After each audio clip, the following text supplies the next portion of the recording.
6th standard Tamil, 7th standard Tamil, அதே மாதிரி 8th standard தமிழ்லேயும் ஒரு ஃபஸ்ட் ஆஃப் ஃபுல்லாக வந்து ரிவைஸ் பண்ணியாச்சு. ஸோ இது வந்து 8th ஸ்டாண்டர்ட் தமிழில் வந்து 3rd பார்ட்டு வேற்றுமை. ஓகேவா? வேற்றுமை வந்து 8 வகைப்படும். முழு சொற்களே வந்து உருவுக்கு பதிலாக யூஸ் ஆச்சுன்னா அதுக்கு பேர் வேற்றுமை உருவு. அந்த வேற்றுமை உருவு வந்து சொல்லுருவு அப்படின்னு சொல்கிறாங்க. எக்ஸாம்பிள் வந்து தூரிகை கொண்டு ஓவியம் தீட்டினான். அதாவது தூரிகையால், தூரிகையில் அப்படிலாம் சொல்லாமல் தூரிகை கொண்டுன்னு ஒரு வேர்டே உருபாக வந்து உருவே ஒரு வேர்டாக வந்துச்சுன்னா அதுக்கு பேர் சொல்லுருவு. இப்போ கொண்டுன்றது சொல்லுருவு. சரியா? முதல் அதாவது 8 வகையான வேற்றுமை இருக்கு இல்லையா? முதல் வேற்றுமைக்கும் லாஸ்ட் வேற்றுமைக்கும் வேற்றுமை உருவு கிடையாது. 2லேருந்து 7 வரைக்கும் தான் வந்து வேற்றுமை உருவு இருக்குது. ஸோ முதல் வேற்றுமை உருவு அதாவது முதலுக்கும் 8க்கும் உருவு கிடையாது. ஸோ முதல் வேற்றுமை உருவு வந்துட்டு எழுவாய் வேற்றுமை சொல்கிறாங்க. வேற்றுமை உருவு தான் கிடையாது. ஸோ அதனால் இதை என்ன சொல்கிறாங்கன்னா எழுவாய் வேற்றுமை. அதாவது பாவை வந்தால் அங்கே வேற்றுமை உருவே இருக்காது. இதுதான் வந்து முதல் வேற்றுமை. ஸோ பாவை வந்தால் தான் எக்ஸாம்பிள். முதல் வேற்றுமைக்கு வந்து எக்ஸாம்பிள் வந்து பாவை வந்தால். அடுத்து 2ஆம் வேற்றுமை வந்து இது வந்து ஐ.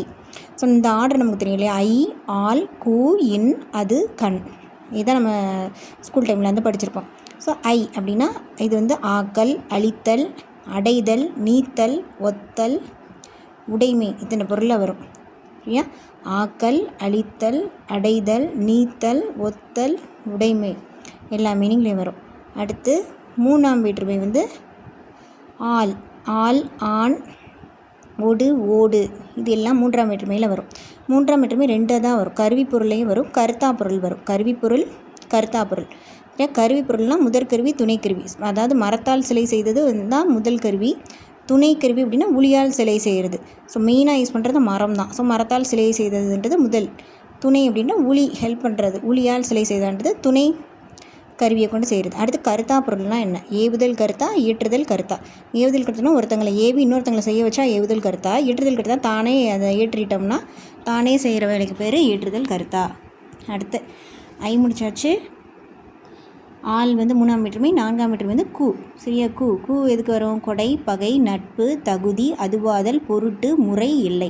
கொடை, பகை, நட்பு, தகுதி, அதுவாதல், பொருட்டு, முறை, எல்லை இதுக்கெல்லாம் கூ வரும். அடுத்து இன். இன்னோட இல்லும் சேர்ந்து வரும். இன், இல். நீங்கள், ஒப்பு, எல்லை, ஏது. நீங்கள், ஒப்பு, எல்லை, ஏது இதுக்கெல்லாம் இன் வரும். அடுத்து அது, கண் பார்த்தோம்னா ஸோ அது, ஆது, அ. அது, ஆது, அ இதெல்லாம் உரிமை பொருள். அப்புறம் கிழமை பொருள் அதுக்கெல்லாம் 6ஆம் வேற்றுமை வரும். 7ஆம் வேற்றுமை கண். அதாவது இடம், காலம் இதை மீன் மேல், கீழ், கால், இல், இடம். ஸோ இல்லுன்றது வந்து 2 இடத்துல வரும்னு சொல்லுவாங்க. இல்லுன்றது வந்து 5ஆம் வேற்றுமையிலையும் வரும், 7ஆம் வேற்றுமையிலையும் வரும். 7ஆம் வேற்றுமையிலையும் வரும். 5, 7 இல் வந்து வரும். ஓகேவா? 4ஆம் வேற்றுமை வந்து 4ஆம் வேற்றுமை என்னது? கூ. கூலிக்கு அப்படின்றதுக்கு பதிலாக எக்ஸ்ட்ரா ஒரு ஆக சேர்ந்து கூலிக்காக. ஸோ 4ஆம் வேற்றுமையோட அடிஷ்னலாக ஆக வந்து சேர்ந்து வரலாம் அப்படின்னு சொல்கிறாங்க.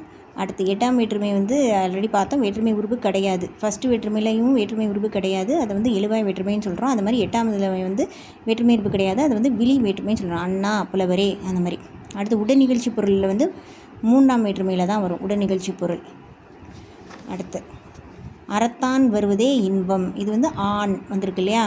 ஐ, ஆள். ஸோ 3ஆம் வேற்றுமை தொகை. அடுத்து பானையை 2ஆம் வேற்றுமை தொகை. இது வந்து ஆக்கல் பொருளில் வந்திருக்கு.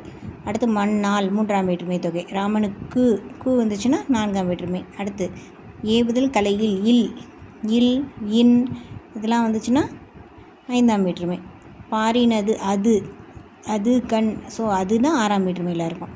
இது வந்து அரைப்புள்ளி அப்படின்றது வந்து செமிகோலன். முக்கார் புள்ளினா கோலன், முற்றுப்புள்ளினா புள்ளி. அவ்வளோதான். அடுத்து திருக்கேதாரம் எழுதுனது வந்து சுந்தரர். திருக்கேதாரம் தேவாரத்தில் இருக்கிறது தான் வந்து திருக்கேதாரம். திருக்கேதாரம் அப்படின்றது ஒரு நகரம். இந்த கேதார பதிக பாடல்களோட தொகுப்பு தான் கேதார பதிக பாடல்கள். எழுதினது சுந்தரர். சுந்தரர் வந்துட்டு தேவாரம் வந்து 3 பேர் பாடியிருக்காங்க. யார்? திருஞான சம்பந்தர், தேவாரம் பாடிய மூவர் அப்படின்னு நம்ம கேள்விப்பட்ட போல் தேவாரம் 3 பேர் பாடுறாங்க. எடுத்தோடனே ஞானம் தான். ஸோ திருஞான சம்பந்தர், திருநாவுக்கரசர், சுந்தரர். சரியா? அந்த தேவாரம் பாடிய மூவருள் ஒருவர் தான் சுந்தரர். திருக்கேதாரம் இவர் தான் பாடியிருக்காரு.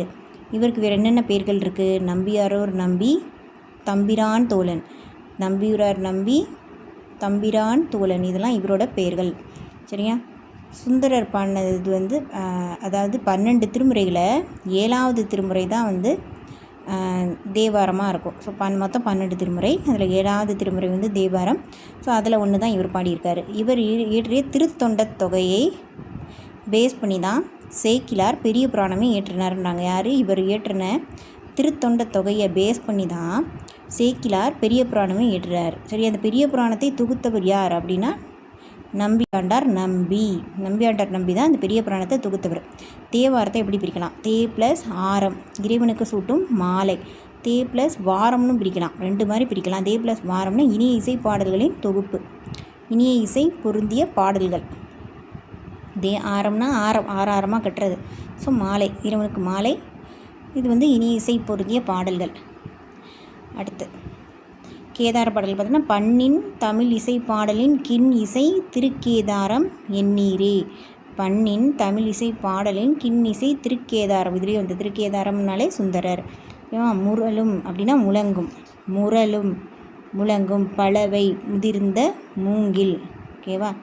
இதில் என்னது? முரலும் அப்படின்னா முழங்கும், பலவை அப்படின்னா முதிர்ந்த மூங்கில், பழமையான மூங்கில்.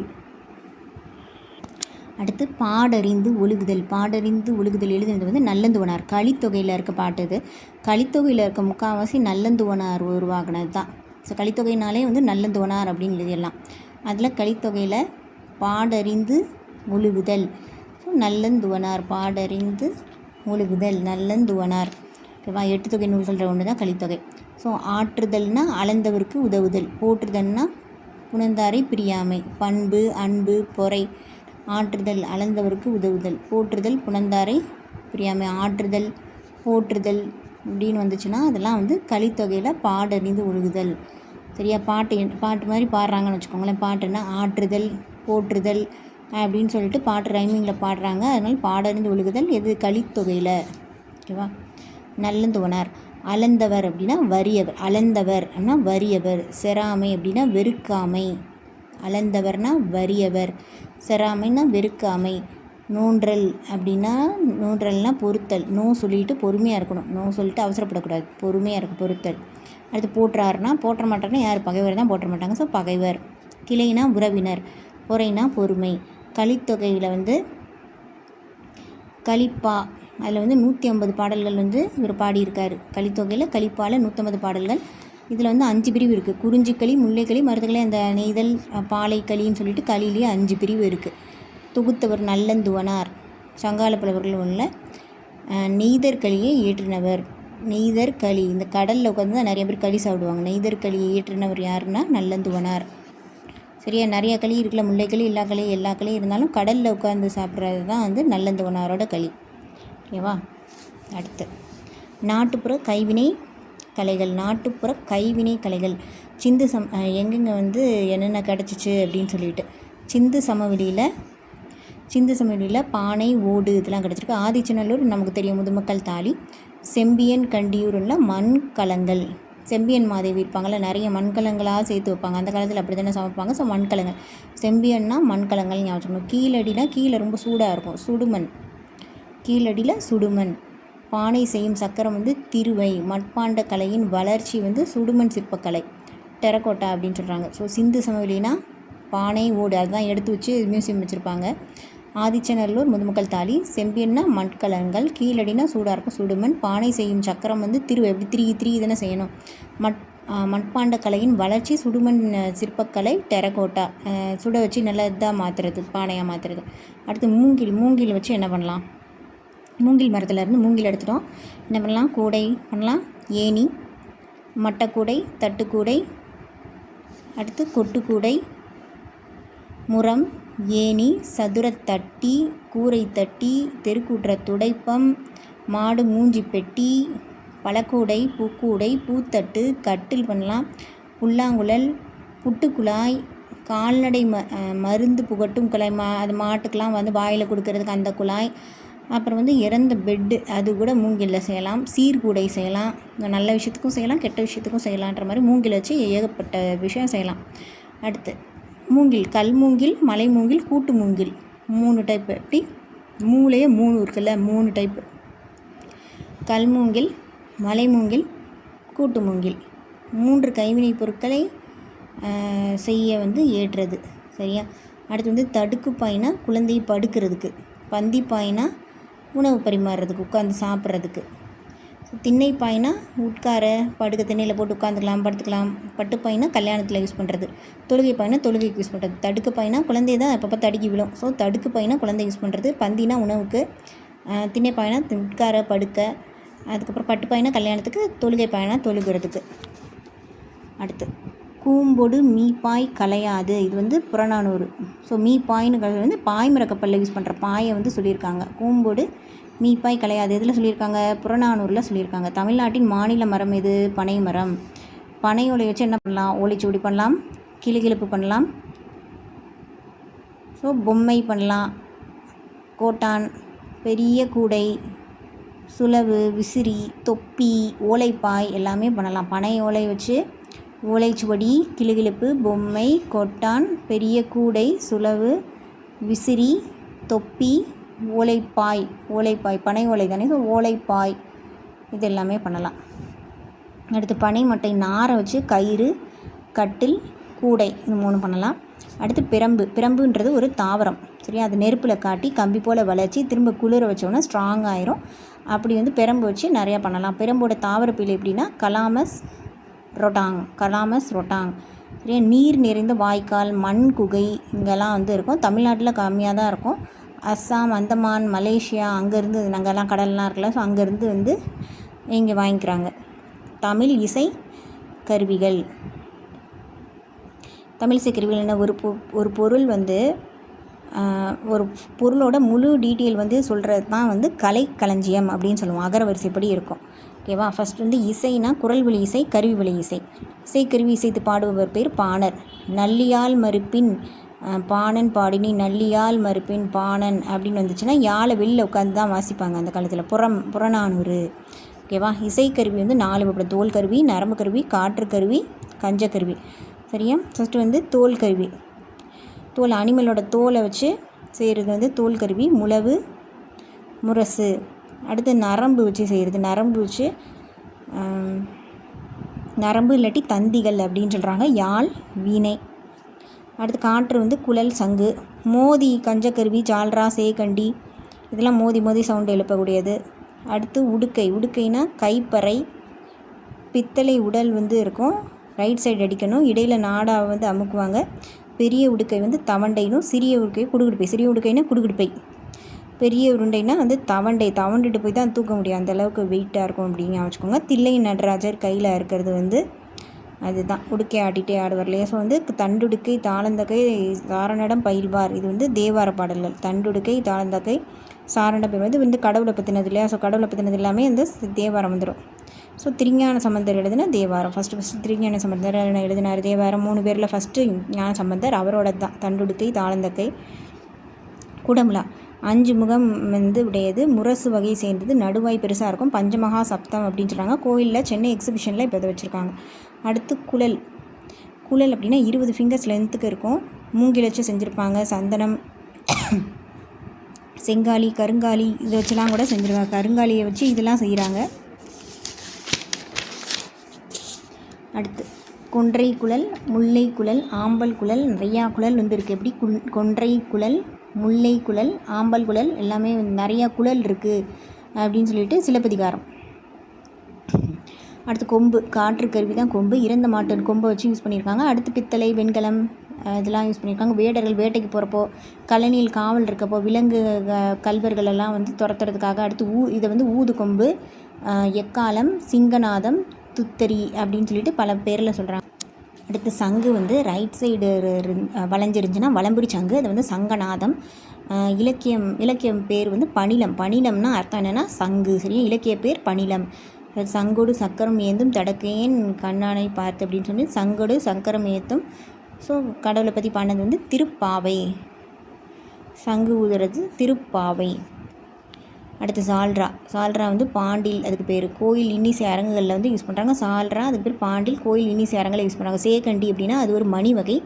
ஸோ சேமங்கலம் மாதிரி கோவில் மற்றும் இறுதி ஊர்வலத்தில் யூஸ் பண்ணுறாங்க. சேகண்டி அப்படின்றது ஒரு மணி வகை, சேமங்கலம் சொல்கிறாங்க. கோவில் இறுதி ஊர்வலத்தில் யூஸ் பண்ணுறாங்க. திமிலை அப்படின்னா திமிழ், சரியா, பலாமரத்தை வச்சு செய்கிறாங்க. மணிக்கடிகார வடிவத்தில் வந்து இருக்கும் திமிலை.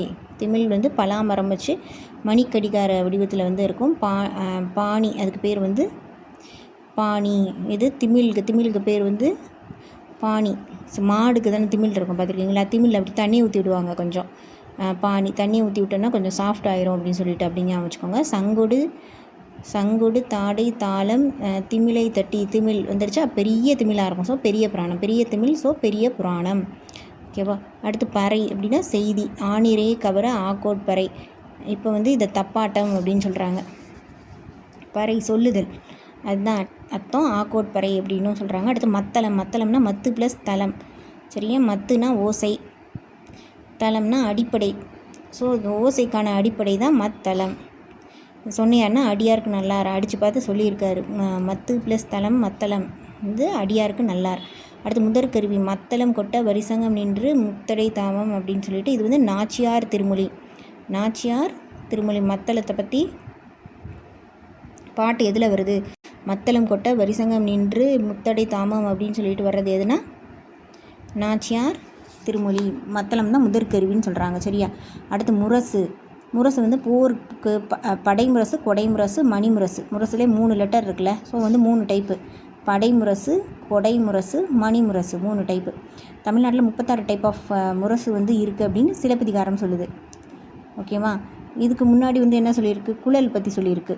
ஸோ குழல்னால் ஒரு பாட்டு இருக்கும், குழலூதும் கண்ணனுக்குன்னு சொல்லிட்டு. ஸோ வந்து கண்ணகிக்கான பாட்டு மாதிரி ஞாபகம் வச்சுக்கோங்க. குழல் ஒன்று சொல்லியிருக்கு. அதுக்கப்புறம் இன்னொன்று என்ன சொல்லியிருக்கு? முரசு பற்றி சொல்லியிருக்கு. முரசு கோவலனை வந்து அங்கே பிடிச்சி வச்சுன்னா முரசு வாசிப்பாங்க. போர் முரசில் படைமுரசு ஏதோ ஒரு முரசு வாசிக்கணும், அந்த சத்தத்தில் தான் போவாங்க. ஸோ சிலப்பதிகாரம். ஸோ முரசு ப்ளஸ் குழலும் இவங்க தான். முரசும் வந்து சிலப்பதிகாரத்தில் தான். தமிழ்நாட்டில் வந்து 36 டைப் ஆஃப் முரசு, இது ஆல்ரெடி 3 லெட்டர் இருக்கா. ஸோ 36 டைப் ஆஃப் முரசு இருக்குன்னு சிலப்பதிகாரம் சொல்லுது. மாக்கன் முரசும் இது வந்து மதுரை காஞ்சி. மதுரையில் இருக்கவங்க பேர் தான் நிறைய பேர் மாக்கன்லாம் பேர் வச்சுருப்பாங்க. மாக்கன் முரசம் அப்படின்னு சொன்னால் அது மதுரை காஞ்சி. அடுத்து முழவு, ஒரே முகமுடைய முரசு. இது வந்து பஞ்சமுக முழவுன்னு பார்த்தோம்ல. இது வந்து குடமுலா, பஞ்சமுக முழவு. ஒரே ஒரு முகம் இருந்துச்சுன்னா அது வந்து முழவு இல்லாட்டி முரசு. அதை தான் வந்து பச்சை மண் தடவி வச்சுருப்பாங்க. மண்ணமை முழவு அப்படின்னு பொருநராற்றுப்படை. மண்ணமை முழவு, மண்ணை போட்டு அமுக்கினாலும் பொறுமையாக இருப்பாங்க சில பேர். இப்போ மண்ணை போட்டு அமுக்கினாலும் பொறுமையாக இருக்கும், பொருநாற்றுப்படை. ஓகேவா? அடுத்து காலம் அறிவிக்க நாளிகை முரசு, காலை முழவு அப்படிம்பாங்க பகல் டைமில். காலை உனக்கிழிந்த முழவு மருள் பெரும் பலம், இதை புறநானூரில் சொல்கிறாங்க. காலத்தை அறிவிக்க நாளிகை முழவு, காலை முழவு. முழவு அப்படின்னு வந்துட்டாலே அது என்னது? புறநானூறு. வெளில வச்சு தான் வந்து சவுண்டு கேட்டுட்ருக்கோம். யாழ், பேரியாழ், செங்கோட்டியாழ், இதுதான் வந்து பழமையான யாழ்கள். பேரியாழ், செங்கோட்டியாழ். 21 நரம்பு வந்து பேரியாழில் இருக்கும், இருக்கிறதுலே பெருசு. ஸோ அதனால் பேரியாழ் 21 நரம்பு பேரியாழில் இருக்கும். 19 நரம்பு வந்து மீன் வடிவ மகரயாழ், சரியா? மீன் வடிவ மகரயாழ். மகளுக்கு வந்து 19 வயசு. ஃபஸ்ட்டு இருக்கிறதுலே பெருசு 21. மகரயாழ், மீன் வடிவ மகரயாளுக்கு மகளுக்கு 19 வயசு. அவளோட சகோதரனுக்கு வந்து 14 வயசு. 19னா அதுக்கடுத்து சகோதரன் 5 வயசு கேப் இருக்கும்ல. ஸோ சகோடையால் 14 நரம்பு. யாழ் தான் அதுக்கப்புறம் வீணையாக மாறி இருக்குது. வீணையில் மொத்தம் 7 நரம்பு இருக்கும். இங்கே வந்து நிறைய நரம்பு பேசிகிட்டு இருந்திருப்பாங்க. வீணையில் மொத்தமே 7 நரம்பு எப்படி கட்டியிருப்பாங்க? உள்ளேருந்து இப்படி வரும். ஸோ 7 மாதிரி இருக்கா? 7 வீணையில் 7 நரம்பு இருக்குது. பரிவாதினி என்ற வீணை தான் பல்லவ மன்னன் மகேந்திரவர்மன் காலத்தில் இருந்தது. பரிவாதினி பரிதாபமாக இருக்கும், அடிச்சுக்கிட்டே இருப்பார், போட்டு வாசிச்சுக்கிட்டே இருப்பார். பல்லவ மன்னன் மகேந்திரவர்மன் காலத்தில் இருந்தது, சரியா? அடுத்து தொகைநிலை, தொகாநிலை. தொகைநிலை அப்படின்னா மகரஞ்சு வந்தால் தொகைநிலை, மறையாமல் வந்தால் தொகாநிலை. அதுதான். என்னென்ன தொகை இருக்குது? வேற்றுமை தொகை, வினைத்தொகை, பண்புத்தொகை, ஓமைத்தொகை, உண்மைத்தொகை, அன்மொழித்தொகை. தொகாநிலை மறைஞ்சே வராது. எழுவாய்த்தொடர், விழித்தொடர், வினைமுற்றுத்தொடர், பெயரெச்சம், வினையச்சத்தொடர். அடுத்து வந்து வேற்றுமை, இடைச்சொல், உரிச்சொல், அடுக்குத்தொடர். இதெல்லாம் 9. தொகைநிலை 6 வகை, தொகாநிலை 9 வகை. இதுதான் ரொம்ப முக்கியம். அடுத்து வேற்றுமை தொகைனா வந்து இப்போ நம்ம பார்த்தது தான். ஐயாள், கூ, எண், அது, கண், இதெல்லாம் வந்து அதெல்லாம் மறைஞ்சு வந்தது வேற்றுமை தொகை. பணப்பை, இதில் வந்து உருவும் பயனும் உடன்தொகை தொகை. அதை வந்து பணத்தை கொண்ட பை, இதில் எல்லாம் மறைஞ்சிருச்சுல. ஸோ உருவும் பயனும் உடன்தொகை தொகை. அடுத்து பால் குடம், பாலை கொண்ட குடம். பொற்சினைனா பொன்னால் ஆன சிலை. மாட்டு கொட்டகைனா மாட்டின் மாட்டினை கொண்ட கொட்டகை இல்லாட்டி மாட்டினை அடைத்து வைக்கும் கொட்டகை சம்திங் அந்த மாதிரி வரும். அடுத்து வினைத்தொகை. வினைத்தொகைனா என்ன? ஃபஸ்ட்டு ஒரு வினைச்சொல், அடுத்து ஒரு பெயர்ச்சொல் வந்துட்டாலே அது ஒரு வினைத்தொகை. ஆடு கொடி வினைத்தொகை. வளர் தமிழ் வினைத்தொகை. காலம் கறந்த பேரச்ச வினைத்தொகை. காலம் கறந்த பேரச்ச வினைத்தொகைனா காலம் காட்டாது. ஒரு பேரச்ச வினைத்தொகையாக இருக்கோம்னா நன்னு. இது வந்து சொல்கிறது எதுனா நன்னூல். அதாவது இலக்கண குறிப்பு நிறையா சொல்கிறது வந்து நன்னூல் தான் மேக்ஸிமம் சொல்லும். சில நேரம் வந்து தொல்காப்பியம் சொல்லும். ஓகேவா? காலம் கறந்த பேரச்ச வினைத்தொகை. அதாவது வினைத்தொகை இருக்கு இல்லையா, இது காலம் காட்டாது, காலத்தை கறந்தது. ஒரு பெயர் எச்சமாக இருக்கும். ஸோ கடைசி பேர் தானே வருது, இது மட்டும் வச்சுருந்தோம்னா இது ஒரு பேரெச்சம் தானே. ஸோ பேரச்ச வினைத்தொகை அப்படின்னு சொல்கிறது நன்னூல். அடுத்து பண்புத்தொகைனா வெண்ணிலவு, கருங்குவளை பண்புத்தொகை. இரு பெயரிட்டு பண்புத்தொகைனா வந்து இது பொதுப்பெயர் சிறப்பு பெயர் வரும்.